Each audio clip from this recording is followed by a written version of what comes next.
Hello दोस्तों, हम लोग आज कैलकुलस स्टार्ट करने जा रहे हैं और पूरे कैलकुलस में हम मेनली डिफरेंशिएशन एंड इंटीग्रेशन ही कर रहे होते हैं। और कैलकुलस का वेटेज बोर्ड एग्ज़ाम में 40 से 44 मार्क्स का होता है। तो यदि आप कैलकुलस अच्छे से कर लेते हो तो आप बोर्ड एग्ज़ाम में अच्छे मार्क्स ला सकते हो। ठीक है, तो कैलकुलस में हम सबसे पहले कंटिन्यूटी एंड डिफरेंशिएबिलिटी में सबसे पहले हम कंटिन्यूटी पढ़ेंगे एंड देन डिफरेंशिएबिलिटी पढ़ेंगे। ठीक है, तो कंटिन्यूटी में कंटिन्यूटी एट अ पॉइंट का कंसेप्ट देखेंगे और उसका ज्योमेट्रिकल मीनिंग देखेंगे। एंड देन डिफरेंशिएबिलिटी में हम डिफरेंशिएबिलिटी एट अ पॉइंट का कंसेप्ट देखेंगे और ज्योमेट्रिकल मीनिंग देखेंगे। और मेथड्स ऑफ डिफरेंशिएशन, मतलब डिफरेंशिएशन करने के बहुत सारे मेथड्स हैं हमारे पास, जिसमें chain rule, derivative of implicit function, logarithmic differentiation, derivative of function in parametric form. And then next topic जो हमारा होगा वो सेकेंड ऑर्डर डेरिवेटिव होगा। ठीक है, तो सबसे पहले हम continuity at a point. Any function f x is said to be continuous at x equal to a where a be a point in its domain if and only if limit x tending to a minus f of x is equals to limit x tending to a plus f of x is equals to f of a. तो इसका मतलब ये है कि कोई भी function हमारा किसी पॉइंट पे, ये जो पॉइंट है एक्स इक्वल टू ए, हम कंटिन्यूस बोलेंगे यदि उस पॉइंट पे left hand limit and right hand limit और उस पॉइंट पर फंक्शन की वैल्यू तीनों बराबर आ जाए। ठीक है, तो देखो left hand limit at x equal to a को हम ऐसे लिखते हैं, limit x tending to a minus f of x. ठीक है, यदि इसको हम इन टर्म्स ऑफ एच के टर्म्स में लिखना चाहें तो वो हम लिखेंगे limit h tending to 0 f of a minus h. ठीक है, and then similarly right hand limit जो हमारा हो जाएगा at x equal to a, वो limit x tending to a plus f of x. और यदि हम इसको एच के टर्म्स में लिखेंगे तो limit h tending to 0 f of a plus h. ठीक है, तो ये हमारी लेफ्ट हैंड लिमिट हो गई। तो यदि हमारी left hand limit at x equal to a और right hand limit at x equal to a equal हो जाती है, देन उसको हम बोलते हैं कि हमारी जो लिमिट है वो एग्जिस्ट कर गई। और जब लिमिट एग्जिस्ट करती है तो हम उसको डायरेक्टली ऐसे लिखते हैं, limit x tending to a f of x. ठीक है, लेट सपोज ये लेफ्ट हैंड लिमिट और right hand limit suppose k equal है, तो जो limit x tending to a of f of x वो के हो जाएगा। ठीक है, तो यही हमारी डेफिनेशन थी कंटिन्यूटी एट अ पॉइंट की, कि जो लेफ्ट हैंड लिमिट है और राइट हैंड लिमिट अगर दोनों बराबर हो गए तो लिमिट एग्जिस्ट कर गई, और जब लिमिट एग्जिस्ट कर गई तो हम उसको ऐसे लिखेंगे। ठीक है, तो वो किसके बराबर आएगी? ठीक है, उस पॉइंट पर फंक्शन की वैल्यू के बराबर आएगी। तो अब देखो ग्राफिकल डेफिनेशन क्या है कि कोई भी फंक्शन हम कंटिन्यूस जब भी बोलेंगे जब उसका ग्राफ बिना पेन उठाए बना दे। ठीक है, जैसे ये ग्राफ है हमारे पास, ये कर्व है, तो देखो इसको मैं बना दे रहा हूँ बिना अपना पेन उठाए। ठीक है, दैट मीन्स ये फंक्शन जो हमारा है वो कंटिन्यूस है।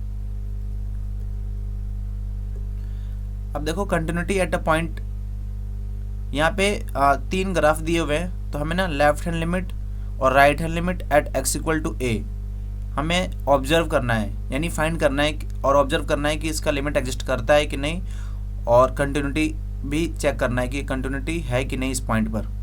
ठीक है, तो हमारे पास पॉइंट ये है। तो सबसे पहले देखो ये जो ग्राफ दिया हुआ हमारे पास, यदि मैं इस पॉइंट पर लेफ्ट हैंड साइड से अप्रोच करता हूँ, ठीक है, तो लेफ्ट हैंड लिमिट कितनी आ जाएगी? Left hand limit at x equal to a वो आ जाएगी, देखो बिल्कुल ए के पास आ जाओ और लेफ्ट हैंड साइड पे यहाँ पे बिल्कुल उसके यहाँ पे आके चेक करो कि फंक्शन की वैल्यू कितनी आ रही है, तो अप्रोक्सीमेटली 3 ही आ रही है। ठीक है, और राइट हैंड लिमिट ए पे, तो अब राइट हैंड साइड से अप्रोच करो ए के पास, तो जब आप करोगे देखो, जब यहाँ पे मान लो यहाँ पे हो आप, तो यहाँ पे चेक करोगे तो कुछ ज़्यादा आ रही है। ठीक है, तो बिल्कुल करीब में आके चेक करोगे यहाँ बिल्कुल यहाँ, तो अप्रोक्सीमेटली 3 ही आ रही है। ठीक है, तो देखो यहाँ पे लेफ्ट हैंड लिमिट और राइट हैंड लिमिट दोनों बराबर आ गई, तो हम बोल सकते हैं कि यहाँ पे लिमिट एग्जिस्ट कर गई हमारी। ठीक है, तो अब हमें चेक करना है, हमें कंटिन्यूटी चेक करना है ना, तो अब हमें चेक करना है कि इस पॉइंट पर ए पर फंक्शन की वैल्यू चेक करनी है। तो ए पर फंक्शन की वैल्यू कितनी है 3, तो यानी एफ ऑफ ए की वैल्यू कितनी है 3। तो यहाँ पे हम कह सकते हैं कि जो लेफ्ट हैंड लिमिट है और राइट हैंड लिमिट है और उस पॉइंट पर फंक्शन की वैल्यू तीनों बराबर आ गई, तो हम बोल देंगे कि जो फंक्शन था वो कंटिन्यूस है eight x equal to a. ठीक है, यहाँ पे लिमिट भी एग्जिस्ट करती है और उस पॉइंट पर फंक्शन की वैल्यू भी लेफ्ट हैंड लिमिट और राइट हैंड लिमिट के बराबर आती है, तो हम कह सकते हैं कि जो फंक्शन है हमारा वो कंटिन्यूस है eight x equal to a. अब यहाँ पे चेक करो, देखो जब आप लेफ्ट हैंड लिमिट यहाँ पे निकालोगे तो वो 3 आएगी और right hand limit x equal to a point पर निकालोगे तो वो आपकी 4 आएगी। तो यहाँ पे तो लिमिट एग्जिस्ट ही नहीं करता, तो लिमिट डज नॉट एग्जिस्ट।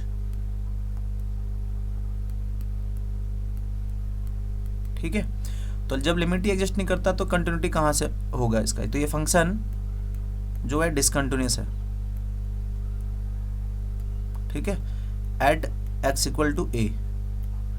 अब अच्छा, यहाँ पे एफ ऑफ ए की वैल्यू कितनी आ रही है, एफ ऑफ ए की वैल्यू देखो, यहाँ पे ए की वैल्यू जहाँ पे जो डॉट है ना, डॉट वो वैल्यू होती है। यहाँ पे सर्कल है तो ये वैल्यू नहीं है, ये डॉट वाली है, तो डॉट वाली कितनी है 4, तो 4 है।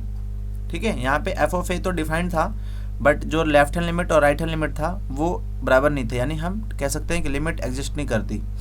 तो कंटिन्यूटी के लिए तो लेफ्ट हैंड लिमिट और राइट हैंड लिमिट ये बराबर भी होनी चाहिए और साथ ही साथ एफ ऑफ ए की जो वैल्यू है उसके बराबर भी होनी चाहिए। ठीक है, तो इसलिए हम बोल देंगे function is discontinuous at x equal to a. अब यहाँ चेक करो, जब यहाँ पे आप लेफ्ट हैंड लिमिट निकालोगे ए पे तो आपको लेफ्ट हैंड लिमिट तो 3 मिल जाएगी। ठीक है, और राइट हैंड लिमिट वो आपको मिलेगी, राइट हैंड लिमिट आप चेक करोगे तो वो भी 3 मिलेगी। ठीक है, देखो यहाँ पे आपने चेक किया तो बिल्कुल 3 के आसपास ही आ रही है ना, बिल्कुल। ठीक है, ये देखो 3 के आसपास आ रही है। और वैसे ही जब यहाँ पे आके चेक करोगे तो अगेन अप्रोक्सीमेटली 3 आ रहा है। ठीक है, तो हम कह देंगे यहाँ पे लेफ्ट हैंड लिमिट और राइट हैंड लिमिट दोनों बराबर आ गई, तो लिमिट तो एग्जिस्ट कर गई, लिमिट एग्जिस्ट। बट यहाँ पे जो एफ ऑफ ए की जो वैल्यू है वो 4 है। ठीक है, जो ये भी डिफाइंड है, तो यहाँ पे लिमिट एग्जिस्ट कर गई, पर यहाँ पे लेफ्ट हैंड लिमिट और राइट हैंड लिमिट ये तो बराबर है, बट एफ ऑफ ए की वैल्यू जो है वो तो बराबर नहीं है ना, तो फंक्शन हमारा डिसकंटिन्यूअस है, discontinuous at x equal to a. ठीक है, अब देखो रीजन ऑफ डिसकंटिन्यूटी, कोई भी फंक्शन है उसको हम discontinuous at x equal to a पे जब भी बोलेंगे जब इसमें से कोई ना कोई केस मिलता हो। ठीक है, तो सबसे पहला है कि लिमिट ही एग्जिस्ट ना करता हो, जो सबसे पहला है कि लिमिट एग्जिस्ट नहीं करता आपका, तो limit x tending to a minus f of x, limit x tending to a plus f of x, यानी ये लेफ्ट हैंड लिमिट है और ये राइट हैंड लिमिट है, ये एग्जिस्ट नहीं करता। तो एग्जिस्ट कब नहीं करेगा, जब ये दोनों बराबर नहीं होंगे। ठीक है, तो अगर ये केस हुआ तो उस केस में भी हम बोल देंगे कि फंक्शन जो हमारा है वो डिसकंटिन्यूअस है eight x equal to a. ठीक है, और लिमिट यदि एग्जिस्ट करती है, ये वाली जो सेकंड पॉइंट है, left hand limit at x equal to a is equals to limit x tending to a plus f of x, यानी राइट हैंड लिमिट ये एग्जिस्ट कर रही है, यानी बराबर है, but not equal to f of a, मतलब एफ ऑफ ए के इक्वल नहीं है। ठीक है, ये सपोज करो कि 4 आ रहा है इनकी वैल्यू और ये जो एफ ऑफ ए है 3 आ रहा है। ठीक है, ये तो दोनों बराबर है, तो यानी एग्जिस्ट कर गई, बट एफ ऑफ ए के तो इक्वल नहीं है ना, तो ये भी केस अगर हुआ तो हम कह देंगे कि जो फंक्शन है वो डिसकंटिन्यूअस है eight x equal to a. और जो थर्ड केस जो हमारा है वो एफ ऑफ ए डिफाइंड ही ना हो। ठीक है, नॉट डिफाइंड। ठीक है, तो यदि ये केस भी होता है तो हम कह देंगे कि जो फंक्शन है वो डिसकंटिन्यूअस है at x equal to a। अब देखो मैंने यहाँ पे एक फंक्शन लिया है जो मॉडुलस फंक्शन है। तो मॉडुलस फंक्शन की इसकी डेफिनेशन होती है x जब x की वैल्यू ग्रेटर देन और इक्वल टू 0 होती है, और जब x की वैल्यू लेस देन 0 होती है तो उस फंक्शन की वैल्यू -x होती है। ठीक है, तो इसका जो ग्राफ बनेगा ना वो ये देखो 0 यहाँ पे है, ये पॉइंट 0 है। 0 देखो इसका मतलब है 0 और 0 से बड़ा, तो देखो 0 और 0 से बड़ा ये सारा। ठीक है, इन सब के लिए मतलब x की वैल्यू जब 0 और 0 से बड़ा, यानी ये रेंज होगा x का, ये वाला यहाँ से यहाँ तक पूरा, तो y इक्वल टू एक्स का ग्राफ कैसा बनेगा, ये बनेगा y इक्वल टू एक्स का ग्राफ। और जब x की वैल्यू लेस देन 0 है, यानी 0 से छोटा, यानी ये वाला ये सारा। ठीक है, तो y की वैल्यू कितनी है -x, तो -x का ग्राफ कैसे बनेगा, यूँ बनेगा ये वाला ग्राफ। ठीक है, ये किसका ग्राफ है, y इक्वल टू -x का। तो ये हमने mod x का ग्राफ बना दिया। अच्छा मुझे ये बताओ इसका जो mod x है इसका डोमेन क्या है और रेंज। डोमेन मतलब इस फंक्शन में मैं x की कौन कौन सी वैल्यू पुट कर सकता हूँ जिसके लिए फंक्शन डिफाइंड रहे। ठीक है, तो x की वैल्यू आप कुछ भी पुट कर दो, माइनस में पुट कर दो, पॉइंट में पुट कर दो, पॉजिटिव में पुट कर दो, फ्रैक्शन में पुट कर दो, कुछ भी पुट कर दो, तो इसका डोमेन क्या हो गया, रियल नंबर हो गया। और रेंज क्या है, रेंज का मतलब होता है y की जो फंक्शन की मिनिमम वैल्यू और मैक्सिमम वैल्यू कितनी है। तो मिनिमम वैल्यू कितनी है फंक्शन की, ये देखो मिनिमम तो 0 है, और मैक्सिमम कहाँ तक है, मैक्सिमम तो देखो ये इनफाइनाइट तक जा रहा है, तो 0 पे हम इंक्लूड कर साइन डालेंगे, यानी ये वाला 0 टू इन्फिनिटी, ये इसका रेंज हो गया। ठीक है, तो यदि मैं यहाँ पे अब इधर देखो ये जो x लेस देन 0 था, x लेस देन 0 यानी ये वाला ये सारा पॉइंट, ये मान लो -4 है ये, और ये -3, ये -2 और ये -1, और ये 1 है, ये 2 है, ये 3 है, ये 4 है, और ये सपोज 5 है। ठीक है, तो यदि मैं x लेस देन 0 यानी -1, -2, -3, -4, -5, -6 इन सब की बात कर रहा हूँ। ठीक है, किसी भी पॉइंट पर सपोज मैं इस पॉइंट पे चेक करना चाहता हूँ फंक्शन की कंटिन्यूटी इस पॉइंट पर। ठीक है, तो मुझे बताओ इस पॉइंट पर फंक्शन कैसा है, तो ऑब्वियस है कंटिन्यूअस दिख रहा है मैं। ठीक है, क्योंकि इसका ग्राफ हम बिना पेन उठाए बना सकते हैं। देखो मैंने कभी पेन उठाया यहाँ से तक ग्राफ बनाने में, नहीं उठाया। और अगर मैं x की वैल्यू ग्रेटर देन और इक्वल टू 0 में कोई भी पॉइंट लेता हूँ, सपोज 3 ले लिया मैंने, तो 3 पे अगर मुझे कंटिन्यूटी चेक करनी होगी तो देखो मैं ग्राफ बिल्कुल बना पा रहा हूँ बिना पेन उठाए। तो यदि मैं चेक करूँगा 3 पे, तो लेफ्ट हैंड लिमिट अगर मैं निकालूंगा 3 पे तो वो कितनी आएगी, ये 3 आएगी। ठीक है, तो वो 3 आएगी, और जब मैं राइट हैंड लिमिट निकालूंगा वो भी 3 आएगी, और फंक्शन की वैल्यू इस पॉइंट पे निकालूंगा तो वो भी 3 आएगी। तो इसका मतलब हम कह सकते हैं कि इस at x equal to a पे ये जो फंक्शन है हमारा कंटिन्यूअस है। बट हमें डाउट है यहाँ पे 0 पे चेक करते हैं। ठीक है, तो एट x इक्वल टू 0, तो सबसे पहले लेफ्ट हैंड लिमिट निकालते हैं हम एट x इक्वल टू 0, और उसको लिखेंगे कैसे, limit x tending to 0 minus f of x। तो limit x tending to 0 minus f of x मतलब x की वैल्यू जब 0 से छोटी है, 0 माइनस का मतलब क्या है, 0 से छोटी, तो जो 0 से छोटी यानी लेस देन 0 है, तो फंक्शन की वैल्यू क्या ये है कि ये है, ये देखो ये जो फंक्शन की वैल्यू है वो जब है जब x की वैल्यू ग्रेटर देन 0 है। ठीक है, और इक्वल टू 0, और ये जो वैल्यू है y की, ये जब है जब x की वैल्यू लेस देन 0 है, यानी नेगेटिव के लिए। तो हमें तो नेगेटिव के लिए चाहिए 0 से छोटा, तो -x डाल देंगे यहाँ पे। ठीक है, तो इसको हम कैसे लिख सकते हैं, limit h tending to 0 minus x की वैल्यू क्या आ जाएगी, 0 माइनस h। ठीक है, ये माइनस मैंने यहाँ डाला है, और x की वैल्यू हो जाएगी 0 माइनस h। ठीक है, तो ये कितना आ जाएगा, लिमिट h टेंडिंग टू 0, ये तो हो गया प्लस h, यानी कि h की वैल्यू 0 आ गई। जब आप राइट हैंड लिमिट निकालोगे एट x इक्वल टू 0, तो वो कितनी आ जाएगी, लिमिट h टेंडिंग टू 0 और x की वैल्यू हम पॉजिटिव रखेंगे इस बार, ठीक है। तो कौन सी हो जाएगी, एक्स हो जाएगी। तो एक्स मैंने तो एच के टर्म्स में लिख रहा हूँ, तो एक्स को मैं क्या लिख दूंगा, 0 प्लस एच, ठीक है। तो जब मैं यहाँ पे लिखूंगा तो 0 ही आ जाएगा। तो राइट हैंड लिमिट और लेफ्ट हैंड लिमिट दोनों बराबर आ गई। और फंक्शन की वैल्यू भी चेक कर लेते हैं। एफ ऑफ 0 की वैल्यू कितनी आ जाएगी, 0 के लिए कौन सा है, इक्वल का साइन यहाँ पे है ना, तो 0 के लिए यही हमें वैल्यू मिलेगा। 0 पे कितना मिलेगा, 0 पुट कर दो यहाँ पे एक्स की जगह पे, तो 0 ही मिल जाएगा। तो लेफ्ट हैंड लिमिट, ये लेफ्ट हैंड लिमिट 0 आई, राइट हैंड लिमिट 0 आई, और फंक्शन की वैल्यू इस पॉइंट पर भी 0 आई। तो सभी बराबर हो गए। तो हमारा जो 0 पे हमारा जो फंक्शन है वो कंटिन्यूअस है, ठीक है। बट हम आगे पढ़ेंगे कि ये जो फंक्शन है मॉड एक्स वो 0 पे डिफरेंशिएबल नहीं है, ठीक है। वो मैं आपको बताऊंगा कैसे नहीं है। अब देखो ये ग्रेटेस्ट इंटीजर फंक्शन हमें दिया हुआ है, एफ एक्स इक्वल टू, ये साइन होता है, ये वाला जो साइन होता है ना वो ग्रेटेस्ट इंटीजर का होता है, ठीक है। अगर मैंने यहाँ पे ऐसा डाल दिया, एक्स डाल दिया, तो ये हमारा ग्रेटेस्ट इंटीजर फंक्शन बन गया। और ये जो होता है ना, ये होता है एक्स जब एक्स इंटीजर हो, ठीक है। और जब एक्स इंटीजर नहीं होता, ये आई मतलब इंटीजर है, ठीक है। ये आई मतलब इंटीजर। तो जब एक्स इंटीजर नहीं होता है तो इसका आंसर इंटीजर ही आता है, बट लेसर देन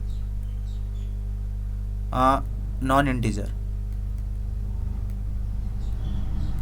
हमें इसको आपको समझाता हूँ। सपोज करो कि हमें 1 निकालना है, ग्रेटेस्ट इंटीजर ऑफ 1 निकालना है, तो क्या आंसर आएगा, ये देखो 1 जो है ये इंटीजर है,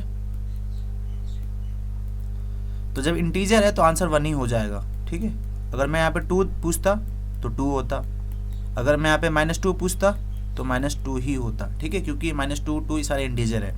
बट अगर मैं नॉन इंटीजर डालता हूँ, जैसे 1.2 डाल दिया, तो 1.2 डाला तो ये नॉन इंटीजर है, तो नॉन इंटीजर है तो क्या आंसर आएगा, इंटीजर ही आएगा, बट लेस देन होगा नॉन इंटीजर से। तो 1.2 से लेस इंटीजर कौन सा, छोटा इंटीजर, तो वो 1 है। उसी प्रकार अगर मैंने यहाँ पे 0.9 डाल दिया, 0.99, तो आंसर क्या आएगा, 0।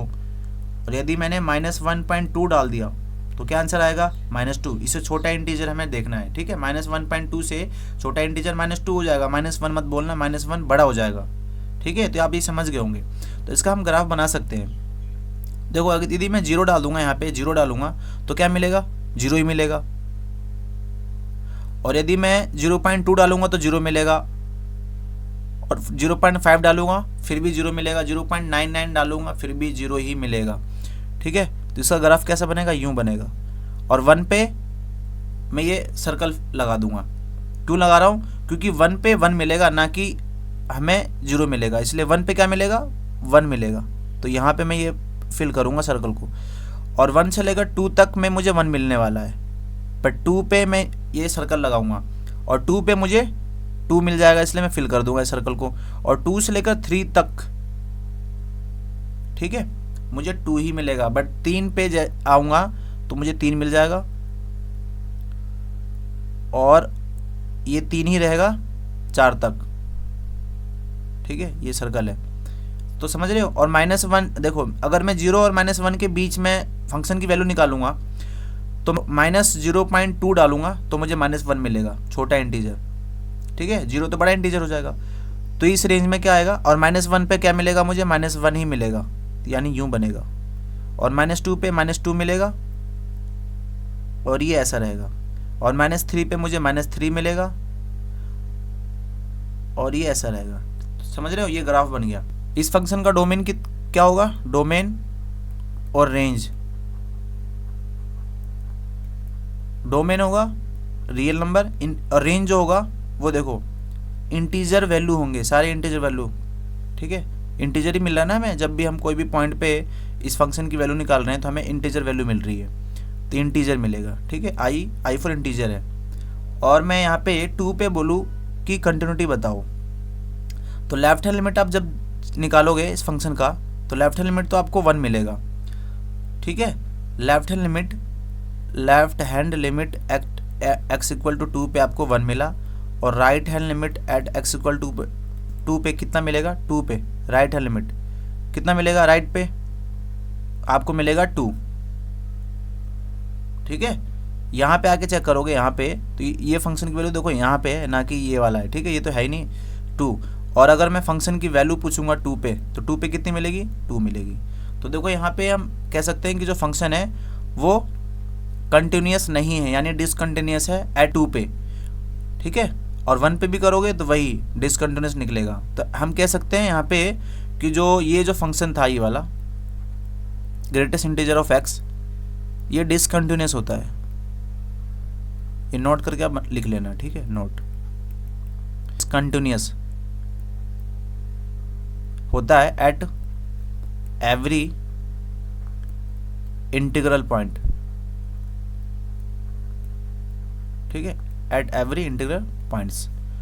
और ये फंक्शन कंटिन्यूस होता है एट नॉन इंटीग्रल पॉइंट, ठीक है। नॉन इंटीग्रल पॉइंट बोले तो ये वाले पॉइंट, देखो ये वाला ये नॉन इंटीजर है, ये वाला मतलब इन सबको छोड़ के ये वाला पॉइंट ले लो, ये ले लो, कोई भी ले लो, उस पे ये फंक्शन जो होगा वो कंटिन्यूस होगा। जैसे सपोज करो मैंने ये लिया, ठीक है, तो इस पे चेक करोगे तो लेफ्ट हैंड लिमिट कितनी आ रही है आपको, लेफ्ट हैंड लिमिट भी 2 आएगी और राइट हैंड लिमिट भी 2 आएगी, और इस पॉइंट पर फंक्शन की वैल्यू भी 2 ही आएगी, ठीक है। तो इसलिए हमारा नॉन इंटीग्रल पॉइंट्स पे ये फंक्शन जो होता है ग्रेटेस्ट इंटीजर वो कंटिन्यूस होता है और डिसकंटिन्यूस होता है एट एवरी इंटीग्रल पॉइंट्स। तो ये आप नोट करके लिखना, ठीक है, एमसीक्यू में भी ये क्वेश्चन पूछ सकता है वो आपसे। अब देखो वैसे ही मैंने सारे यहाँ पे इंपॉर्टेंट पॉइंट्स लिख दिए हैं, जो कि जो कांस्टेंट फंक्शन होता है वो हमेशा कंटिन्यूस होता है, और जो आइडेंटिटी फंक्शन होती है f x equal to x, यानी जिसका ग्राफ ऐसा बनता है यूं, ठीक है, ये y इक्वल टू एक्स का ग्राफ है, तो ये हमेशा कंटिन्यूस होता है। और जो पॉलिनोमियल फंक्शन है वो भी हमेशा कंटिन्यूस होता है, और जो रैशनल फंक्शन है वो भी कंटिन्यूस होता है, बट जी एक्स है ना वो 0 नहीं होना चाहिए, ठीक है, इन इट्स डोमेन। तो अगर हमें रैशनल फंक्शन गिवन है, जैसे मान लो हमारे पास ऐसा गिवन है कि f x is equals to 1/x-2, अगर मैंने आपसे पूछा डोमेन क्या है इसका, डोमेन ऑफ एफ, तो आप क्या बोलोगे। देखो कोई भी अगर रैशनल फंक्शन है तो वो डिफाइन जब भी होता है जब इसका जो नीचे का पार्ट है ना, ये वाला पार्ट, वो 0 नहीं होना चाहिए, ठीक है। तो यानी कि x-2 नॉट इक्वल टू 0 होना चाहिए। तो x की वैल्यू कितनी आ गई, नॉट इक्वल टू 2, ठीक है, मतलब रियल नंबर, मतलब सारी वैल्यू एक्सेप्ट 2 को छोड़ के, तो ये इसका डोमेन आ गया। तो ये फंक्शन जो है, ये फंक्शन जो मैंने अभी लिखा है f(x) में 1/x-2, वो कंटिन्यूस है अपने डोमेन में, ठीक है, बट 2 पे नहीं है, 2 पे तो फंक्शन डिफाइन ही नहीं हो पाएगा, ठीक है। तो वही मैंने यहाँ पे लिख रखा है। और जो मॉडुलस फंक्शन होता है वो कंटिन्यूस होता है हमेशा, और जो लॉगरिथमिक फंक्शन होता है वो कंटिन्यूस होता है अपने डोमेन में। मैं आगे पढ़ाऊंगा लॉगरिथमिक फंक्शन और एक्सपोनेंशियल फंक्शन, ठीक है, वो भी कंटिन्यूस होते हैं एवरीवेयर। और ये जो है log x वो अपने डोमेन में होता है, ठीक है, और साइन कोस तो हमेशा होते हैं, और जो टैन कोट वो अपने डोमेन में होते हैं, ठीक है, अपने रिस्पेक्टिव डोमेन है। और ऑल इनवर्स ट्रिग्नोमेट्रिक फंक्शन वो भी अपने डोमेन में ही कंटिन्यूस होते हैं। अब देखो अलजेब्रा ऑफ कंटिन्यूस फंक्शन है, यानी कि हमारे पास 2 फंक्शन है f और g, और वो कंटिन्यूस है at x equal to a पे।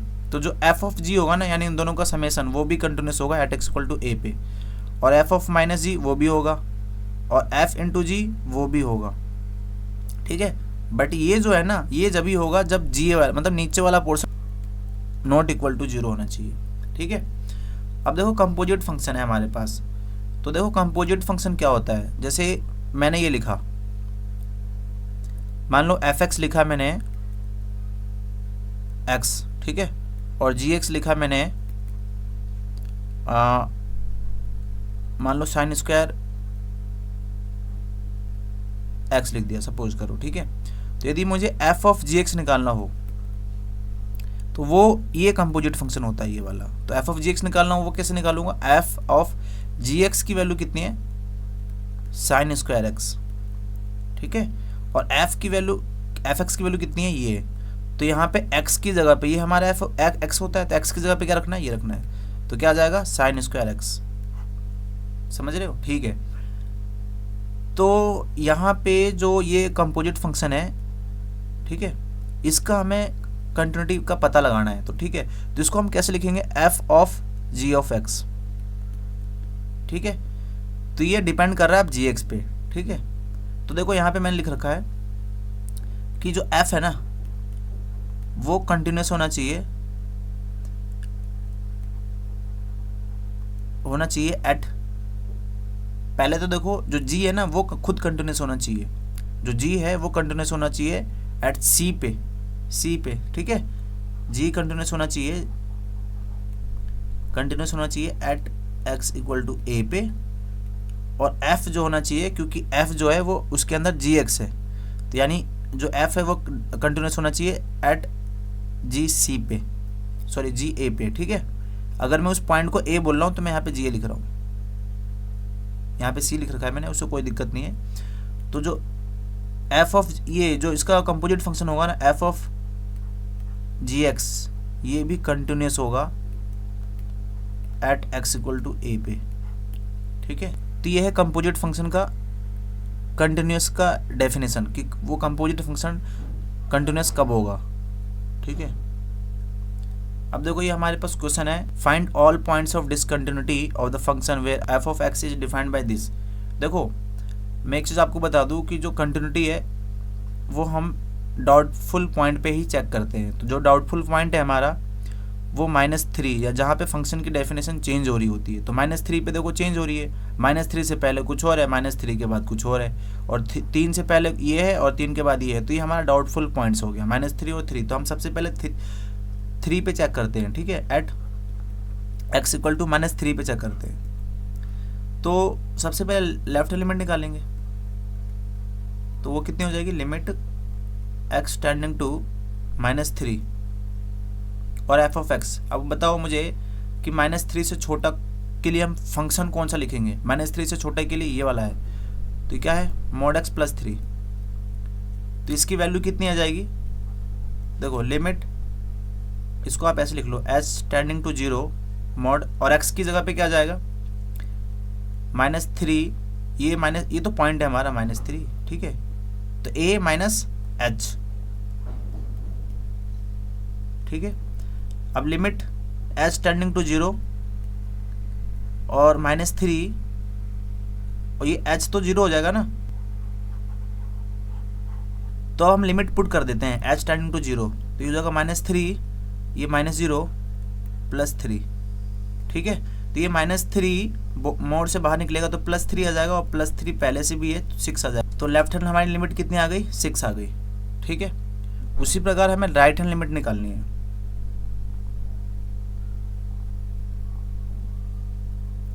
राइट हैंड लिमिट निकालेंगे तो limit x tending to 3 plus -3 पे चेक कर रहे थे ना, तो ये -3 प्लस हो जाएगा। ठीक है, तो -3 से बड़े के लिए फंक्शन की वैल्यू क्या है, ये -3 से छोटे के लिए था, -3 से बड़े के लिए ये है, वो कितनी है -2x। ठीक है, तो x की वैल्यू यहाँ पे पुट कर दो, कितनी है -3, तो -2 इंटू -3 कितनी आ जाएगी +6, और फंक्शन की वैल्यू भी चेक कर लेते हैं -3 पे, तो इक्वल कहाँ पे, यहाँ पे लगा है, तो -3 पे यहाँ पे चेक करोगे तो -3 + 3 कितना आ जाएगा, 6 आ जाएगा। तो ये जो फंक्शन था वो कंटिन्यूस है एट x इक्वल टू -3 पे। ठीक है, अब हमें 3 पे चेक करना है,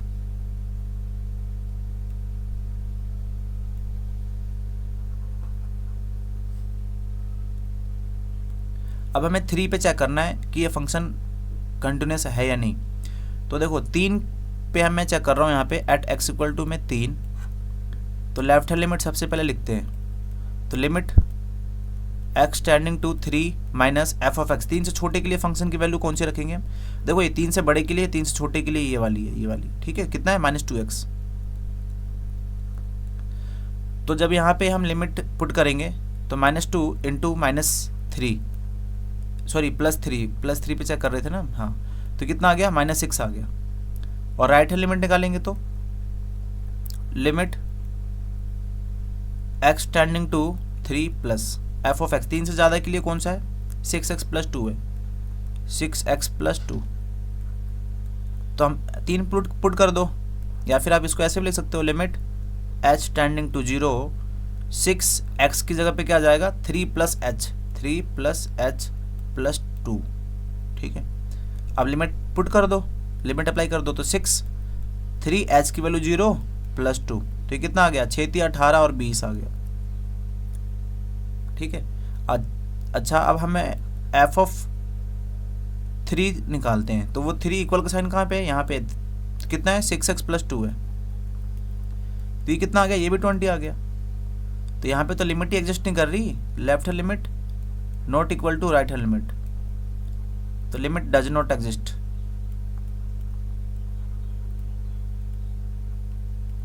डज नॉट एग्जिस्ट, तो जब लिमिट एग्जिस्ट ही नहीं करी तो कंटिन्यूस कहाँ से होगा। ठीक है, तो function is not continuous at x = 3। ठीक है, अब देखो ये फंक्शन है हमारे पास और हमें ना इसका प्रूव करना है कि कंटिन्यूस है एट x = 0 पे। तो वो कैसे करेंगे, देखो 0 के लिए तो हमें फंक्शन की वैल्यू ये गिवन है। ठीक है, और 0 से अब हम चेक करते हैं ना लेफ्ट हैंड लिमिट और राइट हैंड लिमिट, तो लेफ्ट के लिए कौन सा है, मतलब 0 से छोटा, तो 0 से छोटा के लिए भी यही है और 0 से बड़ा के लिए भी यही है। ठीक है, तो डायरेक्टली हम इस केस में ये निकाल देते हैं, limit x tending to 0 f(x). ठीक है, तो ये निकालेंगे तो कितनी आ जाएगी, limit x tending to 0 f(x) की वैल्यू कितनी है, x sin x, x sin 1/x।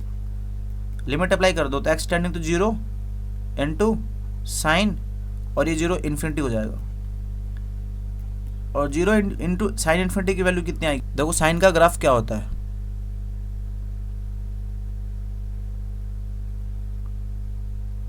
कुछ ऐसा होता है, और ये x की वैल्यू होती है, ये हमारा जो फंक्शन है y की वैल्यू होती है। ठीक है, आप इधर भी रिपीट कर सकते हो, कोई दिक्कत नहीं है। मैं इन्फिनिटी की वैल्यू चेक करना चाहता हूँ, मतलब x की वैल्यू बहुत दूर तक जाके, मतलब इधर जाके, इधर इस डायरेक्शन में आपको जाना है और बहुत दूर तक चले जाओ। ठीक है, तो जब जाओगे तो कुछ आपको ऐसा ही दिख रहा होगा, क्योंकि कर्व तो हमेशा ऐसा ही बनने वाला है। तो उस पॉइंट पे मान लो यहाँ पे आप पहुँच गए, ये इन्फिनिटी था, तो चेक करोगे तो कितना आएगा 1 आ रहा है। ठीक है, हो सकता है ये पॉइंट हो इन्फिनिटी, तो ये आ रहा होगा, हो सकता है वो पॉइंट ये होगा इन्फिनिटी, तो ये नीचे आ रहा है -1, तो इसकी वैल्यू जो होती है ना +1 ये है और ये -1 है। ठीक है, तो -1 से 1 के बीच में होती है, तो ये जो वैल्यू है ये फाइनाइट नंबर होगा, फाइनाइट वैल्यू होगी बिटवीन -1 to 1, समझ रहे हो, कोई नंबर होगा, तो वो नंबर को आप 0 से गुना करोगे तो 0 आ जाएगा। तो ये तो हमने लिमिट निकाल ली, और f(0) की वैल्यू चेक करो पॉइंट पर, 0 पॉइंट पर फंक्शन की वैल्यू 0 ही गिवन है। ठीक है, तो हम यहाँ से कह सकते हैं कि जो लिमिट था हमारा f(x) is equals to f(0), that means जो फंक्शन था वो कंटिन्यूस है एट x = 0। ठीक है,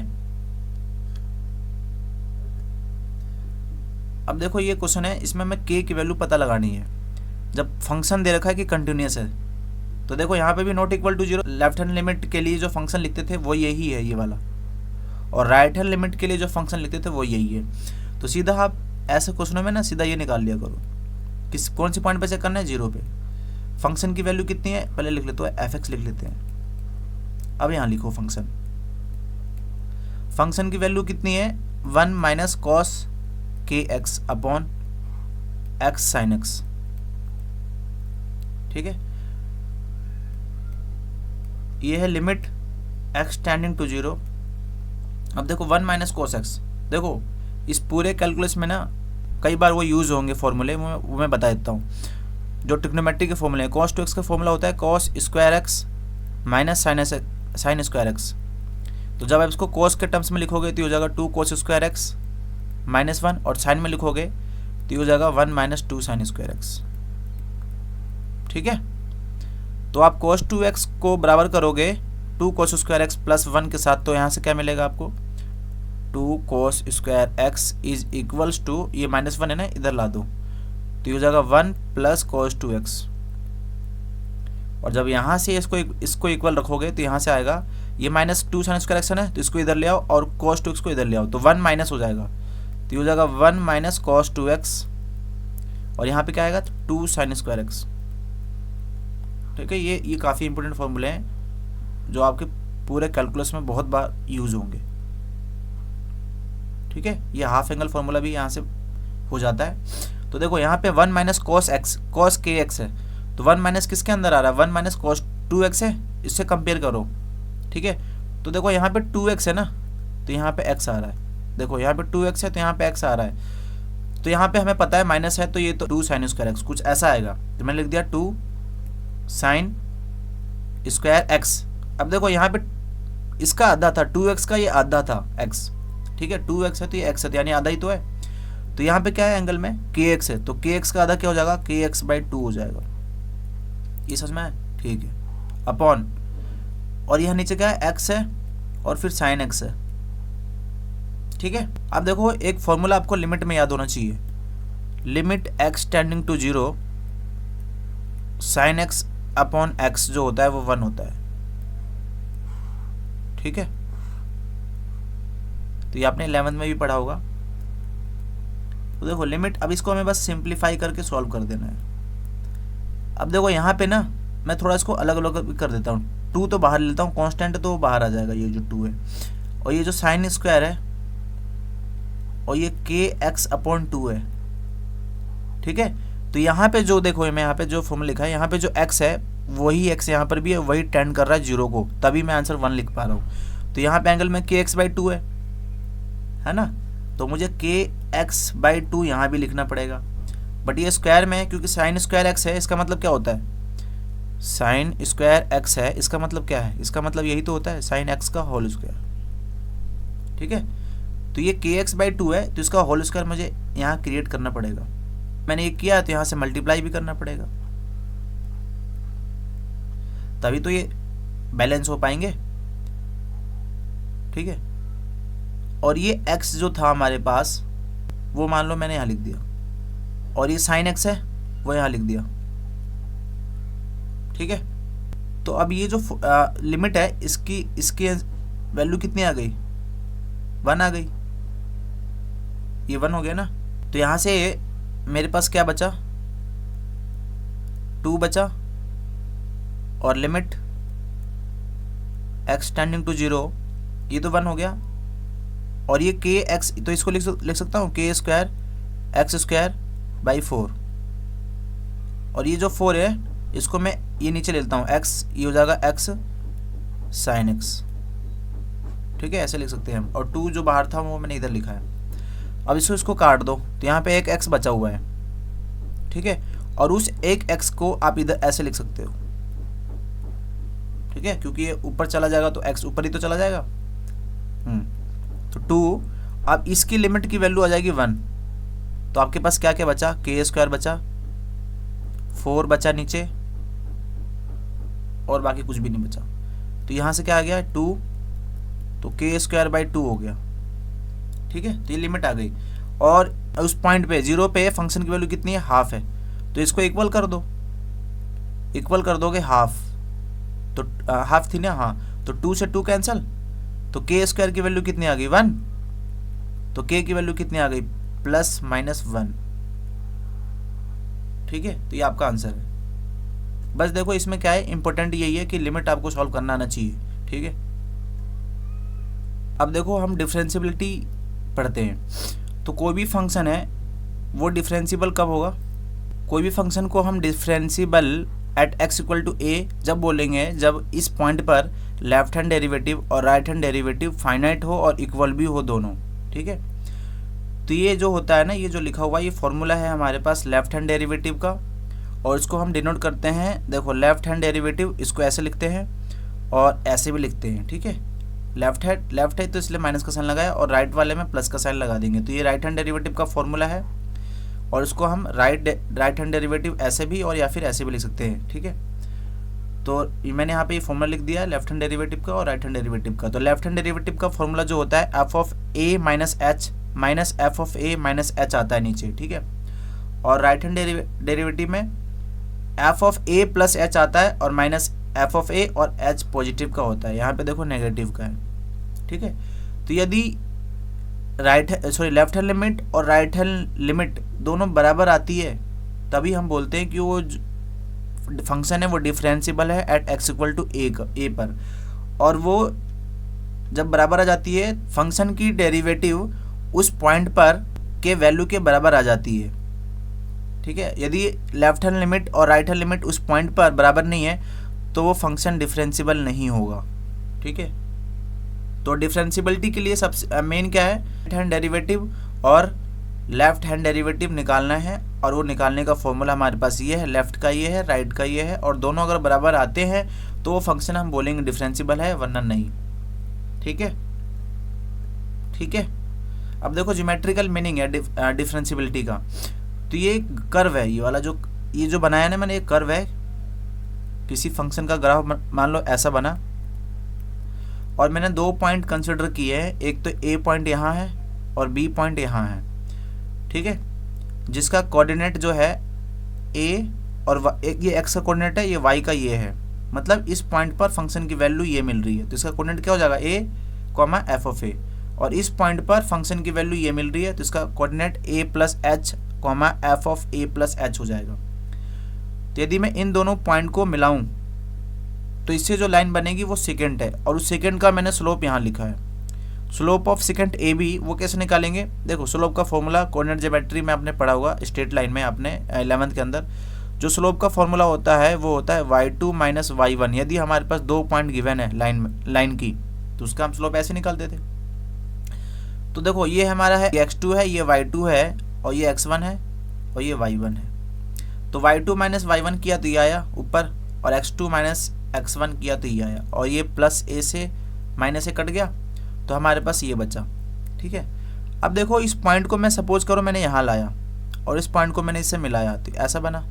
अब पॉइंट सपोज करो मैंने इसको यहाँ, इस पॉइंट को यहाँ लाया, इस पॉइंट को मैंने यहाँ लाया, अब इस पॉइंट को इससे मिलाया तो ऐसा बना। अगर मैं इस पॉइंट को यहाँ ले आता तो कुछ ऐसा बनता, ठीक है। और एक ऐसा समय आएगा कि इस पॉइंट पर जब मैं लाइन वो ड्रॉ करूँगा तो वो टेंजेंट के बराबर आ जाएगा, समझ रहे हो, तो वो टेंजेंट बन जाएगा उस पॉइंट पर। तो उस टेंजेंट का जो स्लोप होगा वो ये होगा। और क्योंकि हम राइट हैंड साइड से आ रहे थे, उस पॉइंट को हम राइट हैंड साइड से ला रहे थे ना, तो जब वो इस पॉइंट पर आके टेंजेंट बन गया तो उस टेंजेंट का स्लोप जो है वो ये होगा, और वो राइट हैंड डेरिवेटिव बोलेंगे हम उसको, ठीक है, वो राइट हैंड डेरिवेटिव बोलेंगे।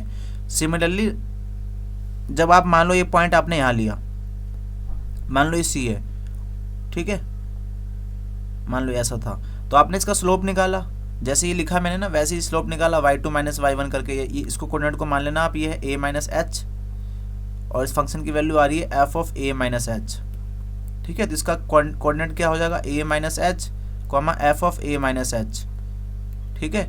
तो आप ये पॉइंट आपको मालूम है, ये पॉइंट मालूम है, इसका स्लोप निकालना। और जब इस पॉइंट को आप अप्रोच करोगे इस टुवार्ड्स a की तरफ, ठीक है, तो ये जो सेकेंड है ना वो इस पॉइंट पर टेंजेंट बन जाएगा, और उस टेंजेंट की स्लोप जो होगी वो हमारे पास ये होगी। Left hand derivative is equals to at a is equals to limit h tending to 0 f of a minus h minus f of a minus h हो जाएगा। तो ये हमारा जो होगा उस टेंजेंट का स्लोप हो जाएगा, क्योंकि हम लेफ्ट हैंड साइड से अप्रोच कर रहे थे टुवर्ड्स इस पॉइंट की ओर, इसलिए वो लेफ्ट हैंड डेरिवेटिव कहलाएगा, ठीक है। और एक चीज़ मैंने यहाँ पे देखो लिखा है कि किसी पॉइंट पर मान लो ये पॉइंट था, हमने लेफ्ट हैंड मतलब इधर से ऐसे ऐसे अप्रोच करके हमने इस पॉइंट पर टेंजेंट निकाला तो ये बना, और जब यहाँ से ऐसे किया तो ये बना। तो अगर इनका स्लोप और इनका स्लोप बराबर आ जाता है तो यानी कि इस पॉइंट पर जो फंक्शन था वो डिफरेंशिबल है, ठीक है, यानी कि यूनिक टेंजेंट होना चाहिए। मतलब इसका स्लोप अगर बराबर आ गया तो इसका मतलब यूनिक लाइन है ना। अगर मान लो मैंने कुछ ऐसा बनाया, मान लो एक लाइन यूं बनी सपोज करो, और एक लाइन यूं बनी यूं, तो इस लाइन का और उस लाइन का स्लोप तो अलग अलग हुआ ना, तो ये यूनिक टेंजेंट तो हो नहीं पाए, ठीक है। तो वही यहाँ पे लिखा हुआ है कि if there exist unique tangent at that point a, तो वो डिफरेंशिएबल होगा। अब देखो मैंने यहाँ पे नोट पे लिखा है कि यदि कोई फंक्शन डिफरेंशिएबल है इस पॉइंट पे, तो वो ज़रूरी है कि वो कंटिन्यूस भी होगा उस पॉइंट पर, बट इसका उल्टा ट्रू नहीं है। उसको समझाने के लिए मैंने आपको ये एग्जांपल लिया है। ये जो mod x था, हमने इसका ग्राफ भी देखा था पीछे, कैसा बना था, यूँ बना था। ये था y इक्वल टू एक्स और ये था y equal to minus x, और हमने ये भी चेक किया था कि 0 पे एट x इक्वल टू 0 पे ये जो फंक्शन था वो कंटिन्यूस था ना। पर अब हमें चेक करना है डेरिवेबिलिटी, मतलब ये डिफरेंशिएबल है या नहीं। तो देखो जो हमारे पास लेफ्ट हैंड डेरिवेटिव का फॉर्मूला था वो क्या था, limit h tending to 0 f of a minus h minus f of a upon minus h। तो यहाँ पे हमें कौन सी पॉइंट पे चेक करना है, 0 पे। तो left hand derivative at x equal to 0, ठीक है, sorry a equal to 0 is equals to limit h tending to 0, a की वैल्यू कितनी है 0, 0 minus h minus f of 0 minus h, limit h tending to 0। अब मुझे बताओ 0 minus h, इस function को हम ऐसे लिख सकते हैं ना, डेफिनेशन इसकी क्या थी, x था जब x की वैल्यू ग्रेटर देन और 0 थी, और माइनस x जब x लेस देन 0 था। तो 0 माइनस h है, यानी 0 से छोटा है, तो 0 से छोटा के लिए क्या आंसर आ रहा है, माइनस x है ना। तो ये हमारा फंक्शन का वैल्यू है, तो हमें 0 माइनस h यहाँ रखना है। तो ये माइनस तो मैंने यहाँ से लिखा, और x की जगह पे क्या रखना है, 0 minus h minus f of 0, 0 कहाँ पे, तो 0 ही आंसर आएगा। और ये कितना है, माइनस h। देखो ये प्लस h बन गया और ये माइनस h बन गया, h से h कैंसिल हो जाएगा तो माइनस 1 आएगा। तो लेफ्ट हैंड डेरिवेटिव हमने माइनस 1 निकाल दिया। अब राइट हैंड डेरिवेटिव निकालो, right hand derivative at x equal to 0, sorry a equal to 0 पे। तो फॉर्मूला क्या था, limit h tending to 0 f of a plus h minus f of a upon h। तो ये लिमिट हो जाएगा h tending to 0, f of point की value 0 हो जाएगी, तो 0 प्लस h हो गया माइनस f ऑफ 0 और अपॉन में h हो गया। तो अब बताओ कि f ऑफ 0 प्लस h की वैल्यू कितनी आएगी, तो 0 प्लस h मतलब h से बड़ा है, तो बड़ा है तो इसमें पुट करेंगे हम। तो क्या आ जाएगा, 0 प्लस h आएगा। यहाँ पे x की जगह पे ये रख दिया। अरे जैसे सपोज हमारे पास f ऑफ x की वैल्यू गिवन है, मान लो ये दिया हुआ है हमें, और हमसे किसी ने पूछ दिया कि 2x f ऑफ 2x बता दो, तो हम क्या करते हैं, x की जगह पे क्या रख देंगे, 2x रख देंगे। तो वही काम यहाँ कर रहे हैं हम। f ऑफ x हमारा ये गिवन है, तो f ऑफ 0 प्लस h निकालना है, तो वो यहाँ रखेंगे ना, और यहाँ रखेंगे कि यहाँ रखेंगे, वो कैसे पता चल रहा है, देखो 0 प्लस h मतलब 0 से बड़ा है, तो बड़ा है तो उसकी कौन सा फंक्शन है, ये वाला, तो इसमें रखेंगे हम, समझ में आ रहा है। तो 0 प्लस h हो जाएगा ये, और ये माइनस f ऑफ 0 की वैल्यू कितनी है, 0 आ जाएगी, और अपॉन h, तो h से h कैंसिल, तो ये 1 आ गया। तो देखो left hand derivative at x equal to 0, right hand derivative at x equal to 0 is not equal. तो ये फंक्शन जो है डिफरेंशिएबल नहीं है, not differentiable at x equal to 0। देखो एक इसका शॉर्टकट भी है कि यदि किसी भी फंक्शन का ग्राफ में कॉर्नर पॉइंट अगर कहीं नजर आता है, जैसे ये कॉर्नर है ना, ये आ रहा है ऐसे और ये ऐसे, तो ये कॉर्नर बनाना है यहाँ पे, तो कॉर्नर पॉइंट पे फंक्शन हमेशा नॉट डिफरेंशिएबल होता है, ठीक है, डिफरेंशिएबल नहीं होता वो। अब देखो एक ये है, हमें चेक करना है डिफरेंशिएबिलिटी, तो हम कहाँ पे चेक करना है, 2 पे। तो 2 पे है तो लेफ्ट हैंड डेरिवेटिव निकालते हैं, लेफ्ट हैंड डेरिवेटिव 2 पे। Formula limit h tending to 0 f of, ये 2 माइनस h हो जाएगा, फॉर्मूले में a माइनस h होता है ना, तो a की जगह पे 2 रख दिया मैंने, माइनस f ऑफ a की वैल्यू 2 है, अपॉन माइनस h। तो ये तो लेफ्ट हो गया, राइट यहाँ लिख रहा हूँ मैं, right hand derivative at x equal to में 2, तो limit h tending to 0 f of a plus h, तो a की वैल्यू 2 है, plus h minus f of a की वैल्यू 2 है अपॉन h। ठीक है, अब कुछ भी नहीं करना, हमें पॉइंट बस यहाँ पुट कर देना है। f ऑफ 2 माइनस h मतलब 2 से छोटा है, तो 2 से छोटे के लिए कौन सा, ये वाला है, तो फंक्शन की वैल्यू कितनी है, ये है, तो रख दो यहाँ पे 2 minus H, greatest integer 2 minus h minus f of 2 कहाँ पे है, इक्वल यहाँ पे है, तो उसकी वैल्यू क्या है 2 minus 1 into 1 upon minus H. अब ये लिमिट एच टेंडिंग टू 0, ये 2 माइनस एच ब्रैकेट है और 2 माइनस एच, इसकी वैल्यू कितनी आएगी, देखो एच जो होता है ना, जो h होता है वो very very small positive number होता है। ठीक है, तो ये बहुत छोटा नंबर है, तो 2 में से जब उस छोटे नंबर को घटाएंगे तो 2 तो रहेगा नहीं ना, वो 1 पॉइंट समथिंग आ जाएगा, तो 1 पॉइंट समथिंग का मान लो 1.99 आ गया, इसका ग्रेटेस्ट इंटीजर निकालूंगा तो 1 ही तो आएगा। ठीक है, तो 1 आ गया ये, और ये माइनस 2 माइनस 1 तो 1 होगा, और अपॉन माइनस एच, ये लिमिट एच टेंडिंग टू 0। देखो यहाँ पे मैंने 1 लिखा है, 1 नहीं आएगा क्योंकि यहाँ पे x की जगह पे 2 पुट करनी थी, तो यहाँ पे 2 पुट किया तो 2 माइनस 1 इंटू 2 होगा यहाँ पे। ठीक है, यहाँ 2 होगा। ठीक है, तो 2 माइनस 1 1 इंटू 2 हो जाएगा ये, और 2 से ये माइनस 2 कैंसिल हो जाएगा, बचा यहाँ पे माइनस एच। ठीक है, ये कुछ नहीं है, यहाँ पे बचा माइनस एच और ये नीचे से माइनस एच, तो ये कैंसिल हो गया, तो आंसर कितना आ गया 1। तो लेफ्ट हैंड डेरिवेटिव आ गई 1। अब राइट हैंड डेरिवेटिव निकालते हैं, तो limit h tending to 0 f of 2 plus h, तो 2 प्लस एच, तो इसमें रखेंगे हम यहाँ पे, तो ये हो जाएगा x की जगह पे 2 प्लस एच रख रहे हैं, तो 2 प्लस एच और ये माइनस 1 ब्रैकेट x की जगह पे रखना है 2 plus H minus f of 2 की वैल्यू कितनी आई थी 2 माइनस 1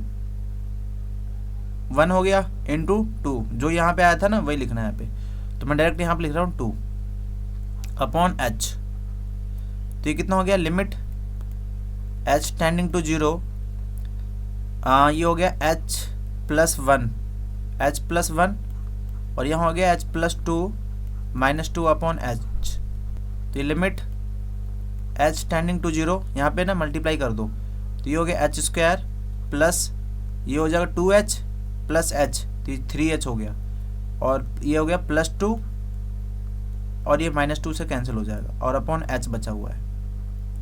ठीक है, तो यहाँ से मैंने h कॉमन लिया क्योंकि मुझे h नीचे से कैंसिल करना है, तो ये h हो गया प्लस 3 हो गया, और ये नीचे वाला h से कैंसिल हो जाएगा। अब लिमिट अप्लाई कर दो तो ये 3 आ गया। तो मुझे बताओ left hand derivative at x equal to 2 और right hand derivative at x equal to 2, क्योंकि हमें 2 पे पॉइंट पता करना था ना। ये बराबर है क्या, ये 1 आ रहा है, ये 3 आ रहा है, तो ये बराबर नहीं है, तो फंक्शन जो है वो डिफरेंशिएबल नहीं है, नॉट डिफरेंशिएबल। ठीक है, not differentiable at x equal to 2। ठीक है, तो आपको फॉर्मूला पता होना चाहिए, लेफ्ट हैंड डेरिवेटिव और राइट हैंड डेरिवेटिव का फॉर्मूला पता होना चाहिए और अप्लाई करना आना चाहिए। तो आज की वीडियो में बस इतना ही। तो आज हमने काफ़ी क्वेश्चंस भी किए कंसेप्ट के साथ साथ, तो आपको क्वेश्चन सॉल्व करने का अप्रोच पता चल गया होगा कि किस क्वेश्चन में हमें क्या यूज़ करना है। ठीक है, तो मेरे चैनल को सब्सक्राइब करना, लाइक करना और अपने दोस्तों के साथ शेयर करना। Thank you.